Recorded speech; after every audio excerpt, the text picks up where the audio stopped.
ओम शांति। आज की मुरली, आज 10 तारीख है।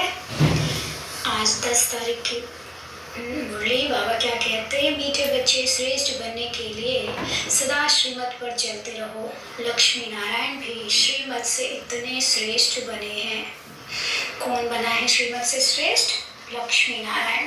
इसका मतलब देवी देवताएं बन सकते हैं, भगवान कोई नहीं बन सकता। भगवान तो एक निराकार शिव बाबा ही है, और देवता और भगवान में डिफरेंस भी है। वो सागर है और देवताएं 16 कला संपूर्ण सर्वगुण संपन्न लिमिटेड है। तो बाबा क्या कहते हैं, जो कि सिर्फ शिव बाबा ही बनाते हैं। प्रश्न पूछ रहे बाबा, भक्ति में गौमुख का यादगार क्यों बनाया है? उत्तर, क्योंकि संगम पर बाप ने ज्ञान का कलश माताओं के ऊपर रखा है। तुम माताओं के मुख से ज्ञान अमृत निकलता है, जिससे सब पावन बन जाते हैं। इसलिए भक्ति में गौमुख का यादगार बना दिया है।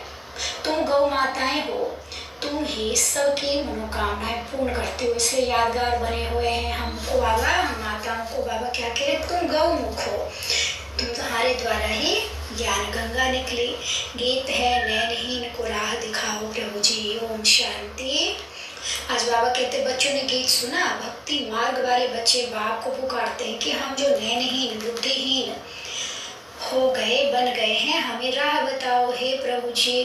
याद करते हैं अपने बाप को, उनको परमपिता परमात्मा कहा जाता है। सभी मन जीव की आत्माएं बाप को याद करती है।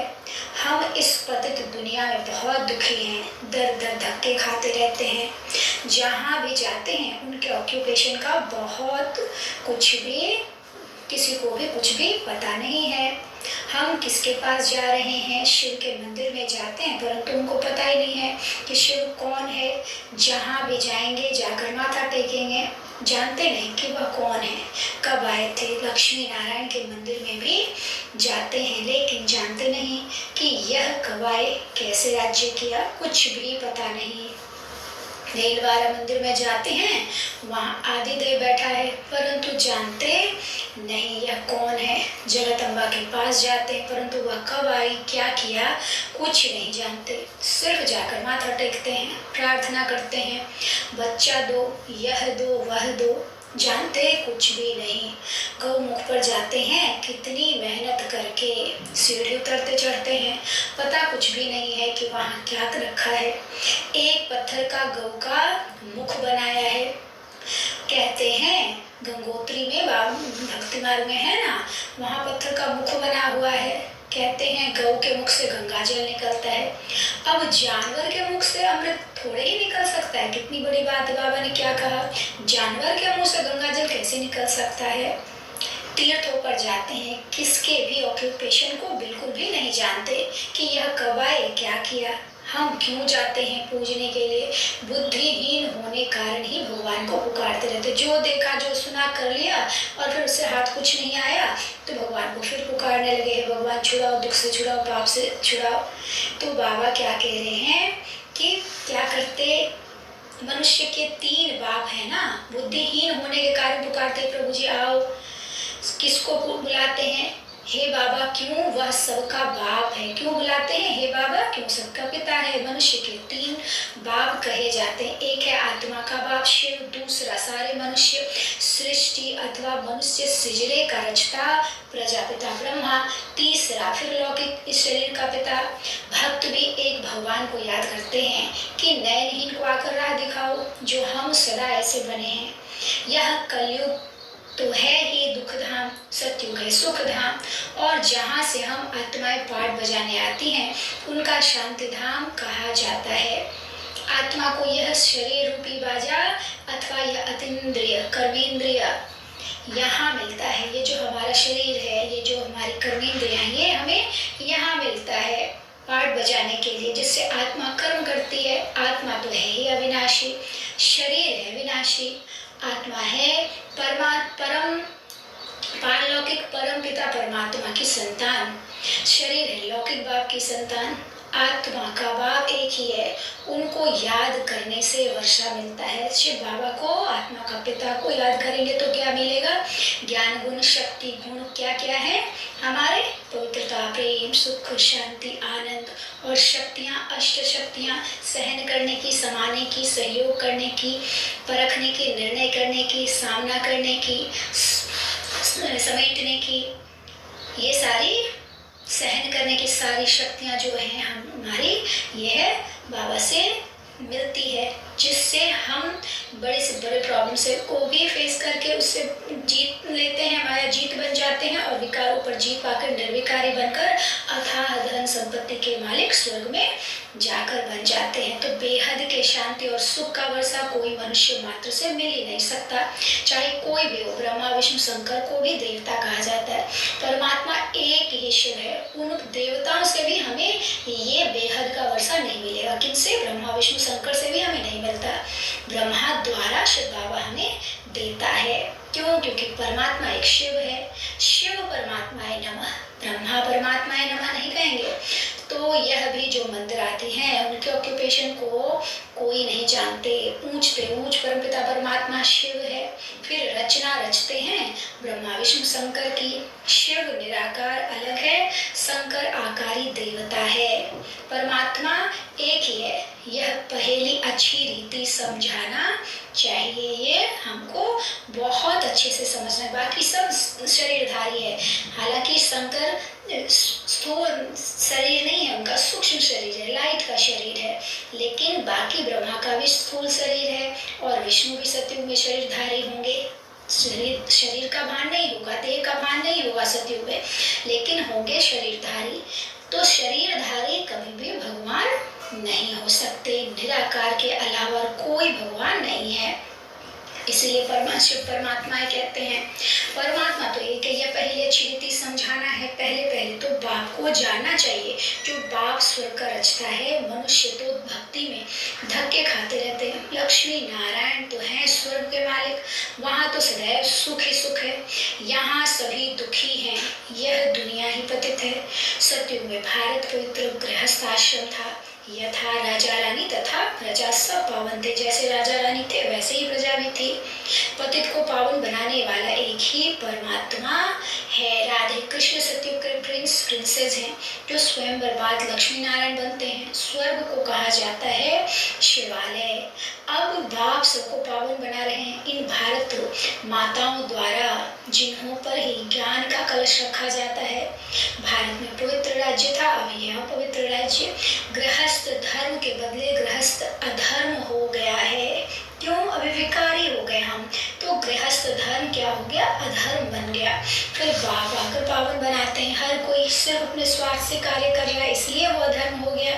बाबा कहते बाप आत्माओं से बात करते हैं, मैं परमपिता परमात्मा आया हूँ। आत्मा परमात्मा अलग रहे बहुकाल।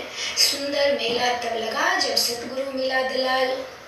तो तुम बहुत समय से बिछड़े हुए हो, अब बिल्कुल रोगी पतित गौरी तुल्य बन गए हो। फिर तुमको अगर मेरे जैसा बनना है तो पुरुषार्थ करो। यह भारत माता शक्ति अवतार है। यहाँ शिव बाबा को अपना बाप मानती है। यह कौन मानती है शिव बाबा को अपना बाप? आत्मा। उनसे योग लगाने से शक्ति मिलती है, जिसे 5 विकारों पर जीत पाकर माया जीत जगत जीत बनते हैं। कैसे? शिव बाबा भी शक्ति का सागर। हम जब पॉइंट ऑफ लाइट के रूप में खुद को भी देखते हैं और बाबा को भी देखकर उनसे शक्तियाँ ग्रहण करते देखते हैं कि कैसे उनकी शक्तियाँ मुझ में समारे, तो मैं बहुत आत्मा क्या हो जाती है, बस शक्तिशाली हो जाता है, उसको भोजन मिलता है। तो शक्तिशाली होने के कारण कोई भी परिस्थिति हम बहुत इजीली फेस कर पाते हैं और उसमें परेशान भी नहीं होते और उसे पार भी कर लेते हैं। तो माया जीत बन जाते हैं। यह हार जीत का खेल है। यह वर्ल्ड की हिस्ट्री ज्योग्राफी समझने से तुम चक्रवर्ती राजा बन सकते हो। बाप ईश्वर के लिए पवित्रता सुख शांति का वर्षा देते हैं। यह राजयोग है। हठ योगी राजयोग सिखा न सके। जो शरीर का योग जानते हैं उन्हें राजयोग का पता ही नहीं है। राजयोग तो सिर्फ बाबा जानता है और वो आकर हम बच्चों को सिखाता है, ब्रह्माओं को, वंशावली बच्चों को। तो बाबा कहते अभी तुम बच्चों को श्रीमत मिलती है जिससे तुम श्रेष्ठ बन रहे हो। रावण की मत से तुम भ्रष्ट बने हो। भारत अब रावण की मत पर चलने से इतना दुखी कंगाल बना है। जगदम्बा सबकी मनोकामनाएं पूर्ण करने वाली थी, वह भी माता थी। जगदम्बा ने श्रीमत पर भारत को स्वर्ग बनाया था, इसलिए उनकी इतनी महिमा गाई जाती है। पवित्रता के बगैर तुम पवित्र दुनिया का मालिक बन नहीं सकेंगे। आधा कल्प भक्ति मार्ग चलता है, अब बाप कहते हैं फिर पावन दुनिया का मालिक बनना है तो आकर समझो। बाबा से ज्ञान लेंगे, समझेंगे, तभी तो हम पावन बन पाएंगे, और पावन बनेंगे तो विश्व के मालिक बनेंगे सत्युग में। अब श्रीमत मिलती है तो ऊपर चलना है। मेरा तो एक शिव बाबा, दूसरा न कोई। मनुष्य तो 84 जन्म लेते हैं। तुम शक्तियां हो, शिव बाबा से योग लगाने से तुमको शक्ति मिलेगी, नहीं तो कभी स्वर्ग के मालिक बन नहीं सकेंगे। पारलौकिक बाप से 21 जन्म का वर्षा मिलता है ही संगम पर, इसलिए पुरुषार्थ करना है, बच्चों का भी कल्याण करना है, फिर स्वर्ग के मालिक बन जाएंगे। राजयोग की पाठशाला है। भगवान वाच, बच्चे मैं तुमको राजयोग सिखलाता हूँ, जिससे तुम राजाओं का राजा, स्वर्ग के मालिक बनेंगे। सिर्फ बाप को याद करो तो अंतमति सुगति हो जाएगी। बाप सुखधाम में भेज देंगे। बाप कहते मैं ही आकर सबको शांति धाम सुखधाम में ले जाता हूँ। सत्युग त्रेता में यह भक्ति आदि होती नहीं, वहाँ तो 21 जन्म अथाह सुख है। अब बाप कहते इस रावण पर जीत पहनो, विकार के लिए शादी करना अपनी बर्बादी करना है। परम पिता परमात्मा ने ऑर्डिनेंस निकाला है कि पवित्र बनो तो जगत का मालिक बनेंगे। इस दुखधाम से शांति धाम सुखधाम में चलना चाहते हो तो यह बातें समझो। तुम जानते हो शिवाय बाप के कोई भी मनुष्य को भगवान कहना रॉन्ग है, भगवान है ही एक। अब तुम बच्चे शिव परमात्मा की, ब्रह्मा विष्णु शंकर की, लक्ष्मी नारायण आदि सब की बायोग्राफी जानते हो। हम बच्चे अब सबकी बायोग्राफी को जान गए। अब तुम श्रीमत से ऐसे ही लक्ष्मी नारायण समान श्रेष्ठ बन सकते हो। पवित्र तो जरूर बनना है। परम पिता परमात्मा की श्रीमत पर एक बाप को याद करते रहेंगे और पवित्र बनेंगे तो 21 जन्म का राज्य भाग्य मिल जाएगा। कितनी सहज बात है। यह समझने से तुम भक्ति के धक्कों से, रोने पीटने से 21 जन्म छूट जा सकते हो। कितनी बड़ी बात है। समझाना है सतयुग की स्थापना कैसे होती है, फिर कैसे यह चक्र फिरता है। सारे वर्ल्ड की हिस्ट्री ज्योग्राफी को समझो, यह तो मनुष्य ही समझेंगे। एक बाप की श्रीमत पर चलना है। सर पर दया तो एक बाप ही करते हैं ना। वह ज्ञान का सागर, सुख का सागर है। वही इन माताओं को ज्ञान का कलश देते हैं, जिससे यह सबको पावन बना सकती है। बाकी पानी की गंगा पावन नहीं बना सकती। यह गौ माताएं हैं जिनको ज्ञान का कलश मिलता है। यहाँ तो पढ़ाई है, पढ़कर देवता बनना है। ब्राह्मण देवता, क्षत्रिय देवता, वैश्य, क्षत्रिय, ब्राह्मण देवता, क्षत्रिय, वैश्य और शूद्र, यह वर्ण है। ऐसे यह 84 जन्मों का चक्र फिरता रहता है। इस चक्र को जानने से तुम चक्रवर्ती राजा रानी बन सकते हो।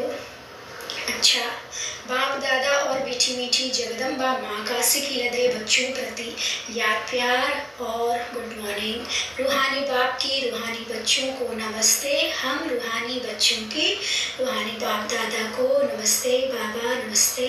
शुक्रिया बाबा, शुक्रिया। धारणा के लिए मुख्य सार है। पहला, पवित्रता के बल से श्रीमत पर चल भारत को स्वर्ग बनाने की सेवा करनी है। सबको एक बाप का ऑर्डिनेंस सुनाना है कि पवित्र बनो तो पवित्र दुनिया के मालिक बनेंगे। दूसरा, हर एक को 3 बाप का परिचय दे। दुख धाम से शांति और सुख धाम में चलने की राह दिखानी है, भटकने से छुड़ाना है। आज का वरदान, मर्यादा पुरुषोत्तम बन, सदा उड़ती कला में उड़ने वाले नंबर 1 विजयी भव। क्या बनेंगे? मर्यादा पुरुषोत्तम बन, सदा उड़ती कला में उड़ने वाले नंबर 1 विजयी भव। नंबर 1 की निशानी है हर बात में विन करने वाले, किसी भी बात में हार ना हो, सदा विजयी। यदि चलते चलते कभी हार होती है तो उसका कारण है मर्यादाओं में नीचे ऊपर होना। लेकिन यह संगम युग है, मर्यादा पुरुषोत्तम बनने का युग। पुरुष नहीं, नारी नहीं, लेकिन पुरुषोत्तम हैं। इसी स्मृति में सदा रहो। हम क्या हैं? पुरुषोत्तम हैं, सबसे उत्तम पुरुष। आत्मा क्या है? पुरुष है, न नारी है न स्त्री है, पुरुष है। तो इसलिए आत्मा सर्व को इतना श्रेष्ठ बनाना चाहिए कि पुरुषोत्तम बन जाए। तब हम क्या होंगे? उड़ती कला में उड़ते रहेंगे। जब ये स्मृति रहेगी, नीचे नहीं रुकेंगे। उड़ती कला वाला सेकेंड में सर्व समस्याएं पार कर लेगा। स्लोगन, एक बाप के श्रेष्ठ संग में रहो तो दूसरा कोई संग प्रभाव नहीं डाल सकता। अच्छा, ओम शांति।